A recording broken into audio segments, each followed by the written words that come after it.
आजकल का जो समाज है ना, वो ऐसा चाहता है कि हम स्वच्छंद होकर पापाचरण करें और कुछ ले दे के हमारे दुख मिट जाएं।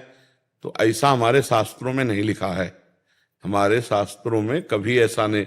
अवश्य में वो भोक्तव्यम कृतम कर्म शुभाशुभम, जो हम शुभ और अशुभ कर्म करते हैं उनको भोगना पड़ता है।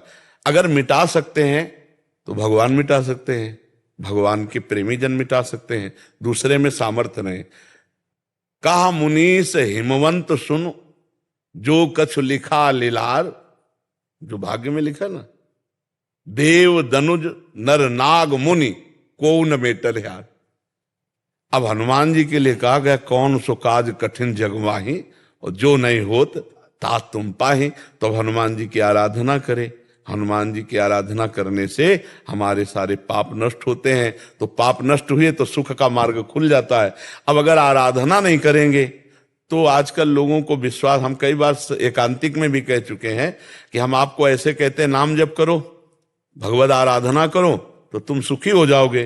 तुम्हें नहीं विश्वास होता तो उसे कह रहे राधा राधा रट, गंदे आचरण छोड़, शराब मांस ये सब छोड़, गंदे आचरण छोड़, भगवान की कथा सुन, नाम जप कर, भगवान की आराधना कर, मंगल भवन अभी सुखी हो जाएगा। ये बात कम पल्ले पड़ती है। इनसे कहते हैं तो वो कहते हैं कि हनुमान चालीसा तुम रोज पढ़ते हैं, तो हमने कहा कि मन से पढ़िए, श्रद्धा से पढ़िए, भावपूर्ण पढ़िए। हाँ, साथ में एक बात ये है कि चलनी में गैया दुहै और दोष दयु को दे, और हरिगुर कहो न माने अपनों ही फल ले।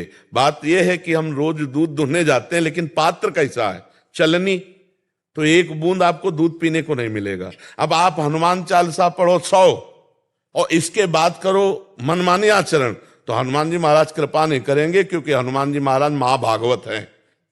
आप अच्छे आचरण करो और जय हनुमान जी की केवल बोल दो तो कृपा कर देंगे, जय सिया राम के बोल दो तो कृपा कर देंगे। आप करो बुरे आचरण तो भ्रम हो जाता है किसी को कि फिर हनुमान चालीसा में सामर्थ्य नहीं है क्या। सामर्थ्य तो है, गाय दूध तो दे रही, लेकिन तुम चलनी लिए हो तो कैसे उसमें दूध लिए। तुम जो पापाचरण कर रहे हो तो हनुमान जी की कृपा को तुम नहीं समझ पाओगे। कृपा को समझने के लिए तुम्हें संयम में आना होगा। तुम्हारा आहार पवित्र हो, तुम्हारे आचरण पवित्र हो, तुम्हारा चरित्र पवित्र हो, तब हनुमान जी की कृपा का या किसी भी देवी देवता का तभी कृपा होती है जब तप के द्वारा अपने आचरणों को पवित्र किया जाता है। आप इतिहास साक्षी है, शास्त्र साक्षी है, आप पढ़ के देखो कभी किसी की कामना की पूर्ति के लिए उसको कितना तप करना पड़ा, व्रत करना पड़ा, उपवास करके अपने पापों को क्षय करके फिर वहां से फल की प्राप्ति होती है। अब आप सोचो कि मतलब हम 10-5 हजार रुपया दे दें और ऐसे 10-5 हजार दोगे तो पुण्य बनेगा, लेकिन जो आपके पाप है वो भोगना पड़ेगा।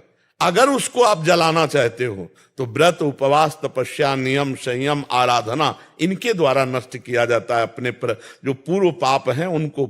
जब तक पाप नष्ट नहीं होंगे तब तक दुख पिंड नहीं छोड़ेगा, क्योंकि पाप का फल दुख है।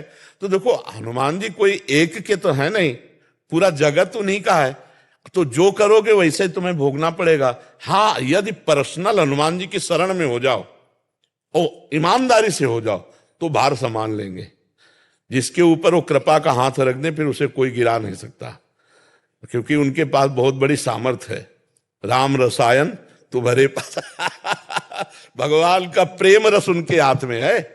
और क्या, अष्ट सिद्धि नौ निधि के दाता स्वर जिन, और महान वैष्णवाचार्य भगवान शिव ही तो हैं। भगवान शिव ही तो हनुमान जी है और कोई थोड़ी है। वही तो राम जी के चरण पकड़े, राम जी रामेश्वर के रूप में उनकी आराधना कर रहे हैं। तो आराधना में मन नहीं लगता, लोग व्यभिचार प्रवृत्तियों में, मनमानी आचरणों में फंसे, इसलिए उनको ऐसा लगता है कोई ऐसा मिले जुगाड़ कि हम जाकर रुपया दे दें, फिर मनमानी हम पापाचरण करें, वो तपस्या करके हमें सुखी करता रहे। ऐसा हमने कहीं विधान नहीं पढ़ा, ऐसा कहीं नहीं पढ़ा, ऐसा नहीं होगा। और जिन लोगों को लगता है कि मैं वहां गया और काम हो गया मेरा, तो उनके पुण्य काम कर गए, उनका पुण्य जो था वो काम कर गया, तुक्का लग गया। बकाया ऐसा नहीं है, जब तक आप तप नहीं करोगे, भजन नहीं करोगे, साधन नहीं करोगे, तब तक मंगल भवन भगवान की पूरी सृष्टि है। सब मम प्रिय सब मम उपजाए, सब भगवान के प्यारे लाड़िले। पर जो जैसा कर्म करेगा उसे अवश्य में भोक्तव्यम कृतम कर्म, जो कर्म किए हमने ना शुभ शुभ भोगना पड़ेगा। इसलिए हमें चाहिए कि आराधना की बात को हम समझें, भगवान के भजन की बात को समझें। जब हमारे प्रारब्ध भोग में लिखा है ये दंड, तो कोई नहीं मिटा सकता। रामकृष्ण परमहंस जी के गले में कैंसर था, बड़े बड़े सिद्धों के हुआ। हाँ, भगवत आराधना यदि सकाम की जाए तो वो नष्ट हो सकता है। अगर हम भगवत आराधना सकाम कर, हमें तो भगवत प्राप्ति कि हम सकामता में थोड़ी कि शरीर ठीक हो जाएगा तो हम क्या करेंगे, भजन ही तो कर रहा है, तो बेकार हो जाए तो भी क्या करना है, भजन ही तो कर रहा है। तो पड़े पड़े राधा राधा कहे, चाहे स्वस्थ रहे तो राधा राधा कहे, हमें तो बोलना राधा ही राधा है, हमें जाना ही राधा के पास है, तो हमको इसको रखला क्या। हमारी जब अपने घर आ गए तो अगर गाड़ी बेकार हो जाती है तो परेशानी क्या होती, घर आ गए ला, अब तो अपने घर आ गए, प्रभु के समीप आ गए। अब ये शरीर के कारण हम थोड़ी साधना को बेचेंगे।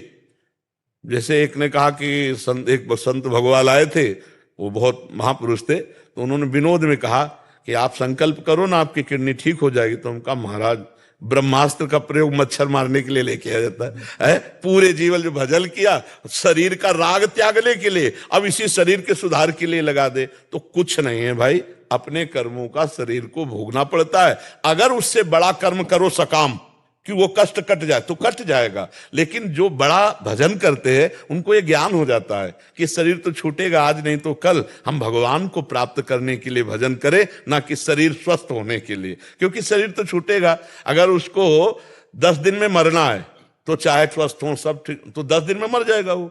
तो ये बातें जो कोई कहे कि हम तुम जंतुर बांध देंगे, हम राख दे देंगे, हम ये कर देंगे, हम आपको सच्ची बताएं, बचपन से खूब घूमे हुए सब, कुछ नहीं है। अगर तुम ठीक हो जाते तो तुम्हारा पुण्य है पूर्व का, और कोई बात नहीं है। नहीं तो क्या वशिष्ठ जी ने लगन ठीक नहीं विचारी थी, या सदानंद जी ने लगन ठीक नहीं विचारी? 14 वर्ष का बनवास, सिया जी का हरण, ये सब लीलाएं पढ़ के देख लो। देवकी वसुदेव जी इतना तप करते हैं कि भगवान लाला बनने आ रहे हैं, हथकड़ी बेड़िया। तो ये बातें विचार करो तो तुम्हारे दुखों को भगवान मिटा सकते हैं, पर तुम्हें तप करना होगा, तुम्हें भजन करना होगा, तुम्हें साधना करनी होगी, तुम्हें आराधना करनी होगी। बिना इसके नहीं हो सकता, हमारी मान्यता है। क्योंकि शास्त्र जैसा कहते हैं वही आके परिपक्व होती बुद्धि में बात। बस कौन काहू के दुख सुख कर दाता, निज कृत कर्म भोग सुन बा। तो आप अपने भागवतिक भाव में रहिए, और जो जैसे भाव में हैं उन सबको ठीक तो किया ले जा सकता कि सबके विचारों को भी हम ठीक कर दें। विचार जो अपने ठीक करना चाहता है तो सत्संग के द्वारा हो सकता है, अन्यथा नहीं। महाबली महाबुद्धिमान से हनुमान जी की सेवा करो और सियाराम जी के चरणों में प्रेम प्राप्त हो, ऐसी भावना रखो तो जीवन अपना सार्थक हो जाएगा। और वो संकट मोचन तो है ही है ना, जो उनकी शरण में आ जाए तो संकटों का निवारण होकर, भगवान के भी संकट का निवारण हो करते हैं। वो तो ऐसे संकट मोचन है, भगवान के भी संकट का निवारण करते हैं। हाँ, इसलिए अगर उनकी आराधना हो जाए तो कौन सा संकट ऐसा है जो टाल नहीं सकते हनुमान जी महाराज जी।